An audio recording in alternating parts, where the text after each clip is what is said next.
आष्ट्यात उसाच्या ट्रॅक्टरखाली चिरडून एका महिलेचा जागीच मृत्यू तर युवक जखमी।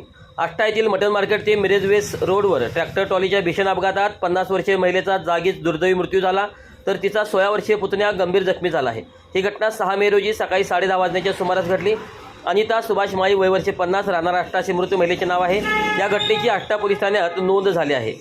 मिळालेल्या माहितीनुसार मृत महिला अनिता सुभाष माई, वय वर्षे 50 आणि तिचा पुतण्या वरद संतोष माई, वय वर्षे 16, दोघे राहणार आष्टा चोमाटमळा, तालुका वावा हे HF डिलक्स दुचाकीवरून MH10 ET 3224 मटन मार्केट ते मिरज वेस्ट रोडवरून जात होते। त्याचवेळी उसाने भरलेली महेंद्र कंपनीची ट्रॅक्टर MH09 BP 1783 आणि ट्रॉली MH09 FJ 3817 पाठीमागून आली। ट्रॅक्टर चालकाने अत्यंत हलगर्जीपणाने आणि वेगात ट्रॅक्टर चालवत दुचाकीला धडक दिली। या धडकेमुळे वरद माई हा दुचाकीवरून फेकला गेला, ज्यामुळे तो जखमी झाला, तर अनिता माई या ट्रॅक्टरच्या मागील उजव्या चाकाखाली चिरडल्या गेल्या। त्यांचा जागीच मृत्यू झाला। घटनेची माहिती मिळताच पोलीस घटनास्थळी दाखल झाले। त्यांनी जखमी वरद माईला तात्काळ रुग्णालयात दाखल केले। या प्रकरणी मयताचा नातेवाईक विजय अशोक माई यांनी आष्टा पोलीस ठाण्यात फिर्याद दिली आहे। त्याच्या फिर्यादीवरून ट्रॅक्टर चालक अर्जुन शामराव खोत, वय वर्षे 40, राहणार कुंभोज, तालुका हातकणंगले, जिल्हा कोल्हापूर याच्या विरुद्ध गुन्हा दाखल करण्यात आला आहे।